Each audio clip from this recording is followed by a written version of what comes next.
जातीपातीच्या राजकारणाचा कोणताही परिणाम रक्षा खडसेंच्या विजयावर झाला नाही. एकनाथ खडसे रावेर लोकसभा मतदारसंघाच्या विद्यमान खासदार आणि भारतीय जनता पार्टीच्या उमेदवार रक्षा खडसे या 2.5 लाख इतक्या मताधिक्याने विजयी झाल्या आहेत.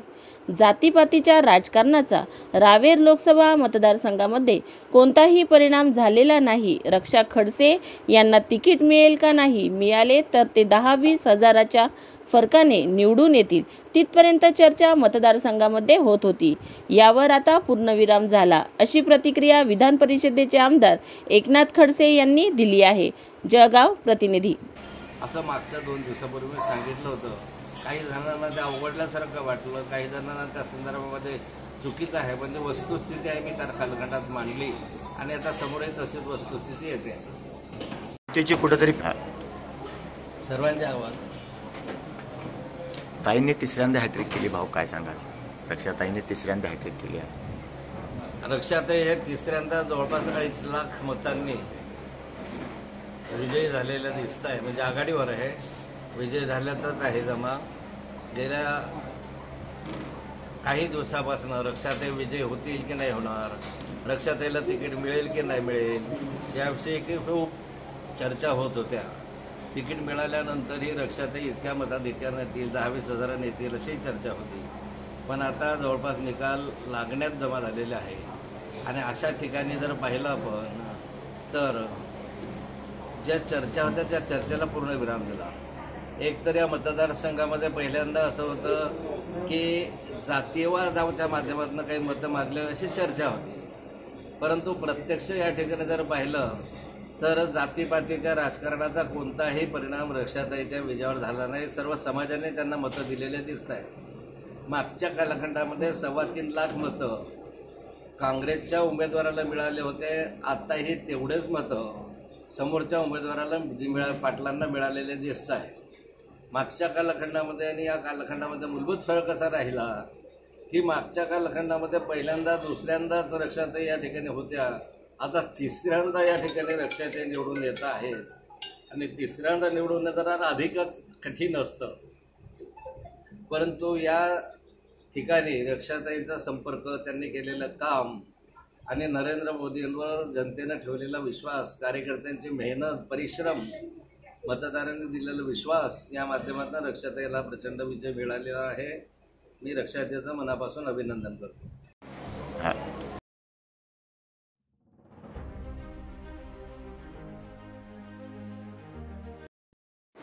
लोकसभेच्या भाजपाच्या उमेदवार स्मिता वाघ यांची आघाडी. भाजप कार्यालयासमोर कार्यकर्त्यांचा जल्लोष.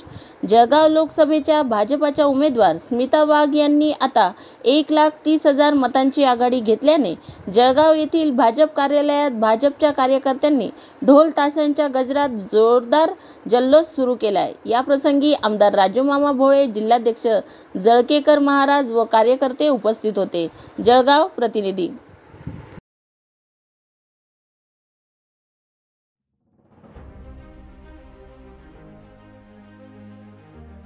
खासदार अनिल देसाई यांची पत्रकार परिषद. मी शिवसेना भवनामध्ये जास्त काम करत होतो. पडदा मागे राहून जे काम करायचं असतं ते आम्ही केलं. पक्षासाठी काम करणं हा एक भाग होता. जमिनीवर जाऊन तुम्ही कसं काम करता त्यांचा अभ्यास केला गेला. पक्षप्रमुख यांनी जबाबदारी दिली, लढायचं त्यांचे आदेश घेऊन उभा राहिलो. पक्षातील प्रमुख नेते, कार्यकर्ते, पदाधिकारी, इंडिया अलायन्स यांच्या मदतीने मतदारांपर्यंत पोहोचण्यात यश मिळालं. मतदारांनी जी काही साथ दिली त्याबद्दल त्यांचे आभार. मुंबई प्रतिनिधी. जमिनीवरचं गणित किंवा जमिनीवर जाऊन तिथे काय प्रश्न आहेत, कशा रीतीने निवडणूक लढवायला लागते, काय वगैरे या सगळ्या गोष्टीचा अभ्यास एक नाही म्हटलं तरी करायला लागतो. आणि मग ते तुम्ही ज्या प्रकारे माहिती आपल्या वरिष्ठांना देता त्यामध्ये प्रत्येक कार्यकर्त्याचं तेच काम असतं, ते काम करत होतो. यावेळेला शिवसेना पक्षप्रमुख आदरणीय उद्धवजींनी एक जबाबदारी दिली की या ठिकाणी लढायचं या लोकसभा क्षेत्रामध्ये. शिवसैनिक म्हणून आम्हाला आमच्या नेतृत्वाचा आदेश हा शिरसावरती असतो, त्याप्रमाणे तो आदेश घेऊन मैदानात उतरलो.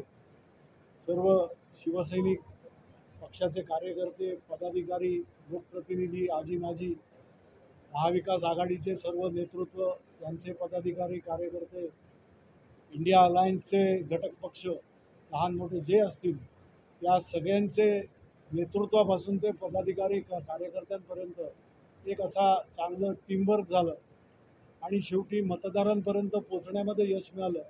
मतदारांकडून त्यांना हवं असलेलं परिवर्तन घडवण्याचे ते काय बोलत होते प्रचार कार्यामध्ये. बऱ्याचदा आपण सुद्धा विचारलं तर लोक असं बोलतायत, मतदार असं बोलतायत, ते सांगितलं होतं. त्याचं खरं प्रतिबिंब म्हणा किंवा ते खऱ्यामध्ये ते चित्र आज बघायला पाहायला मिळालं आपल्याला. मतदारांनी साथ दिली, त्यांच्याबद्दल त्या सगळ्या मतदारांचे मनापासून आपल्या माध्यमातून आभार मानतो.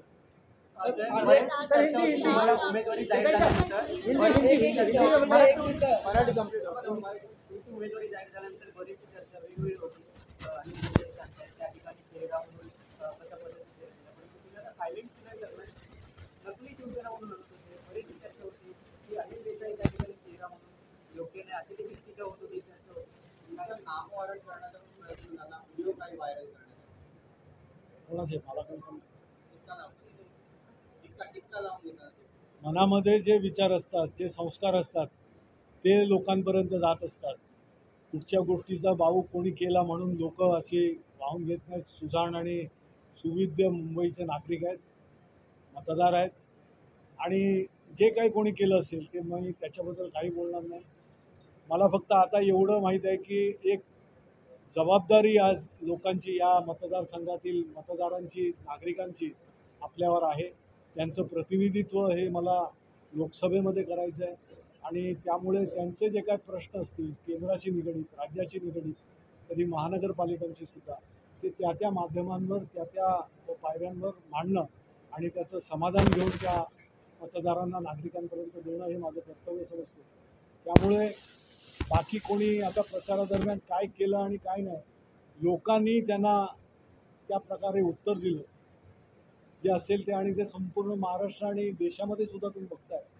नाहीतर वेगवेगळे वल्गना होत्या, वेगवेगळ्या घोषणा होत होत्या आणि चित्र फार वेगळं अशा प्रकारचं दाखवण्यात, तर तसं नाही आहे. ही लोकशाहीची ज्यांनी आपण भारत म्हणतो, तर ती शाबूत ठेवणं, ती मजबूत करणं हे शेवटी नागरिकांचं कर्तव्य असतं, नागरिकांच्या आणि मतदारांच्या हाती असतं.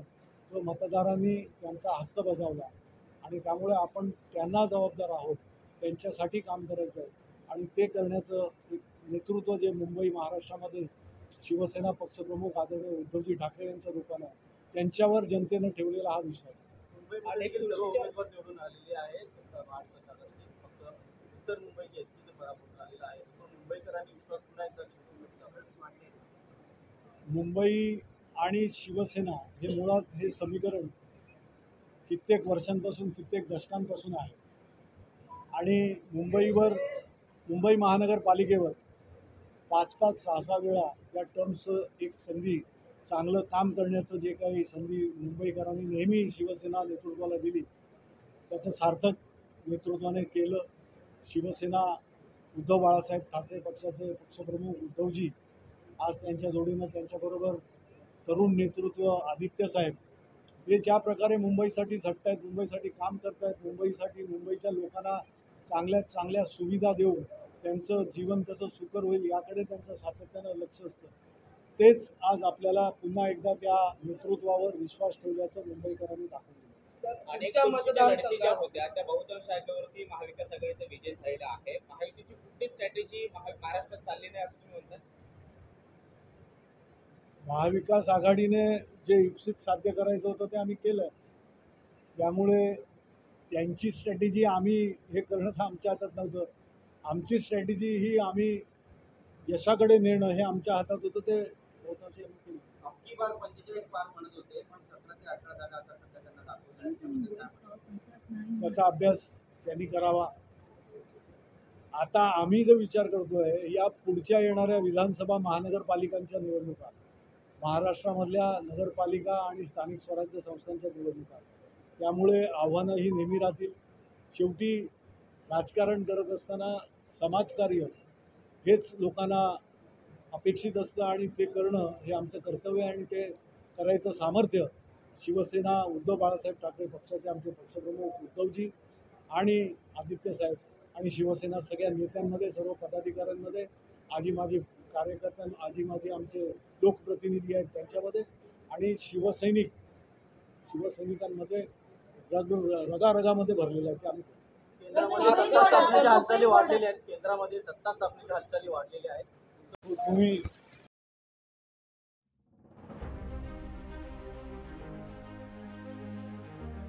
ठाणे कल्याण या 2 जागा मोठ्या मताधिक्याने निवडून आल्या आहेत, असे वक्तव्य श्रीकांत शिंदे यांनी व्यक्त केले. मताधिक्याने जे आहे निवडून येत आहेत आणि आज ठाणे आणि कल्याण महाराष्ट्रामध्ये मोठ्या मताधिक्याने जे या 2 सीट जे आहेत ते निवडून आलेले आहेत.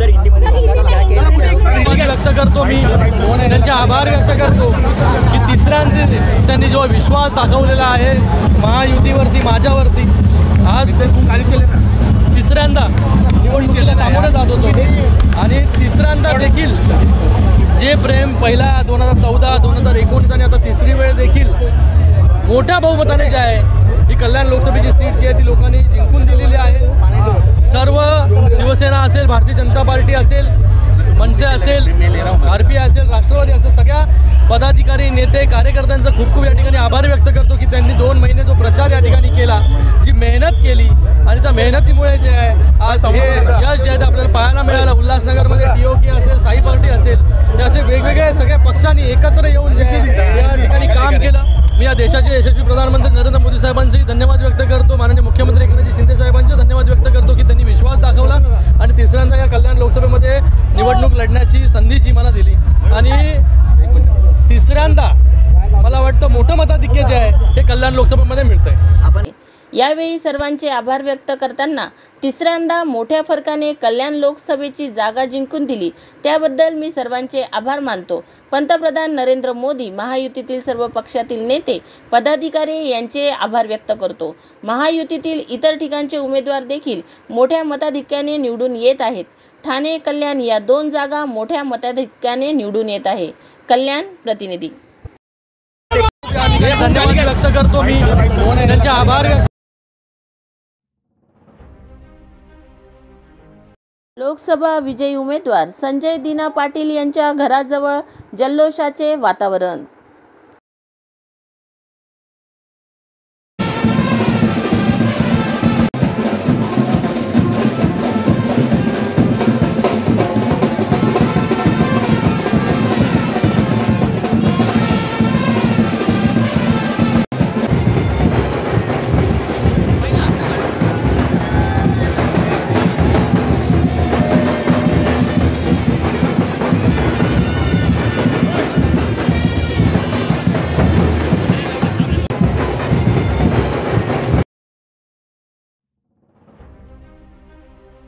बुलढाण्यात प्रतापराव जाधव यांच्या आघाडीमुळे कार्यकर्त्यांमध्ये जल्लोष.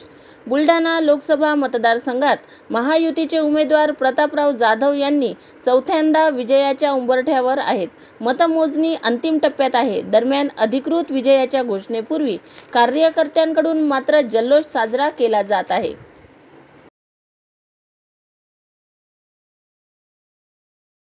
झालेली जवळपास 24,000च्या मताधिक्याने आपण जवळपास पुढे आहात. काय पहिली प्रतिक्रिया? नाही, प्रतिक्रिया एवढंच आहे की विजयाकडे सध्या आपण या ठिकाणी वाटचाल करत आहोत, याचं निश्चित समाधान आहे.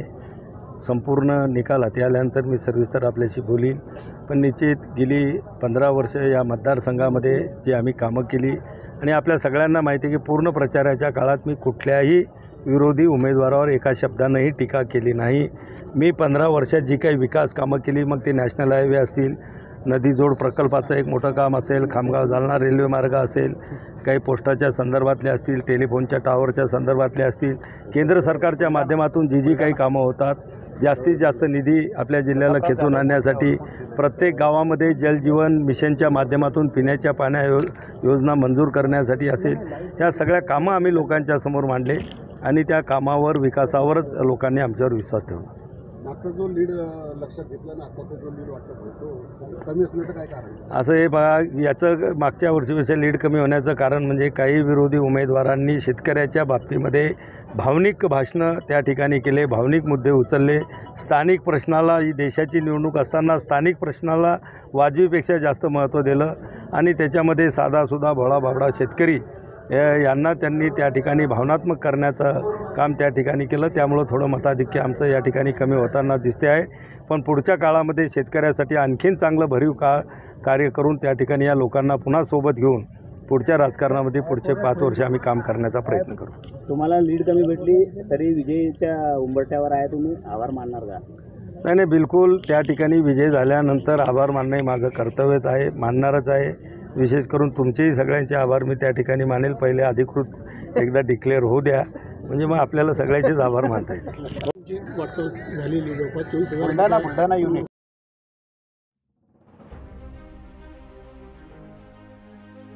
यवतमाळ वाशिम लोकसभा मतदारसंघामध्ये संजय देशमुख यांचा विजय निश्चित. मी मोठ्या मताधिक्याने विजयी होणार असा विश्वास यावेळी संजय देशमुख यांनी व्यक्त केला. 22व्या फेरीनंतर 69,948 मतांची लीड घेतल्यानंतर महाविकास आघाडी आणि शिवसेना ठाकरे गटाचे उमेदवार संजय देशमुख यांनी पहिली प्रतिक्रिया दिली. हा विजय माझा नसून सर्व महाविकास आघाडीच्या कार्यकर्त्यांचा असेल असेही ते यावेळी बोलले. यवतमाळ प्रतिनिधी. 21 फेऱ्यामध्ये 66,000ची आघाडी या ठिकाणी आम्हाला मिळालेली आहे आणि आता 9 फेऱ्या बाकी आहेत. त्या आता 9 फेऱ्यामध्ये मी आतमध्ये जाणार आहे, त्या ठिकाणचं पूर्ण पाहणार आहे आणि 9 फेऱ्या झाल्यानंतर काय विजय कोणाचा होईल काय होईल ते आता पण, परंतु या ठिकाणी पहिल्या फेरीपासून तर आता या 21व्या फेरीपर्यंत सातत्यानं मला लीड राहिलेला आहे. आता 66,000चा लीड आहे. आता मी त्या ठिकाणी पाहून आपण सर्व गोष्टी करतो. काय वाटते एकूण लीड काय वाटते तुम्हाला, कितीच्या मताधिक्याने? नाही, एकंदरीत लीड तर साधारणतः 75,000च्या वरच लीड असायला पाहिजे असं पहिलेपासूनच आमचं म्हणजे अनेक कार्यकर्त्याच्या कामाच्या भरोश्यावर आम्हाला त्या ठिकाणी वाटत होतं.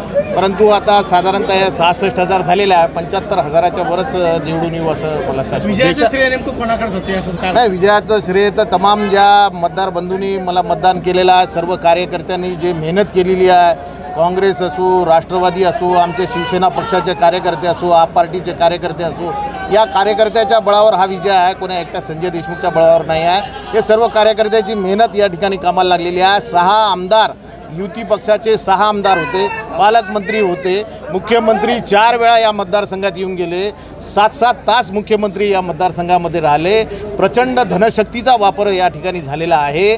परंतु या ठिकाणी गोरगरीब सामान्य माणसांनी ही आघाडी मला मिळवून दिलेली आहे. सामान्य कार्यकर्त्यांनी कोणती अपेक्षा न करता इमानदारीनं आणि प्रामाणिकपणे त्या ठिकाणी काम केलेलं आहे. मी आयुष्यभर आमच्या सर्व कार्यकर्त्याचं मनापासून या ठिकाणी आभार व्यक्त करतो.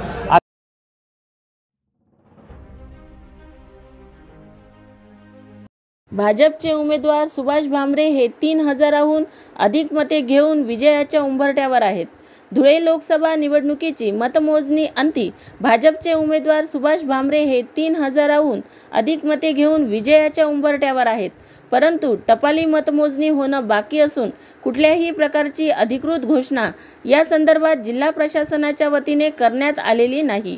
मतमोजणी केंद्रावर भाजपचे उमेदवार सुभाष भामरे हे उपस्थित झाले असून त्याचबरोबर काँग्रेसच्या उमेदवार शोभा बच्छाव यांच्यासह काँग्रेसचे ग्रामीण आमदार कुणाल पाटील देखील मतमोजणी केंद्रावर उपस्थित आहेत. विजयाचा आकडा जास्त नसल्यामुळे फेर मतमोजणीची मागणी करण्याची शक्यता वर्तवण्यात येत आहे. मात्र दुसरीकडे भाजपाच्या कार्यकर्त्यांकडून मोठ्या प्रमाणात जल्लोष करण्यात येत असून कार्यकर्त्यांमध्ये आनंदाचे वातावरण बघायला मिळत आहे. धुळे प्रतिनिधी.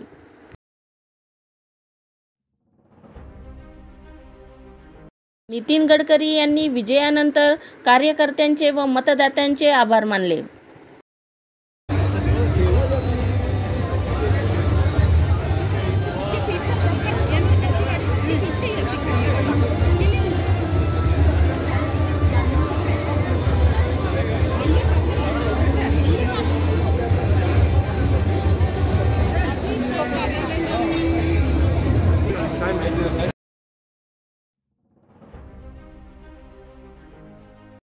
दिंडोरीतून भास्कर भगरे विजयी, येवल्यात जल्लोष. दिंडोरी मतदारसंघातून महाविकास आघाडीचे उमेदवार भास्कर भगरे हे विजयी झाले असून त्यांनी भाजपच्या उमेदवार भारती पवार यांना पराभूत केले आहे. यावेळी येवल्यातील महाविकास आघाडीच्या समर्थकांनी पेढे भरवत भास्कर भगरे यांच्या विजयाचा जल्लोष साजरा केला.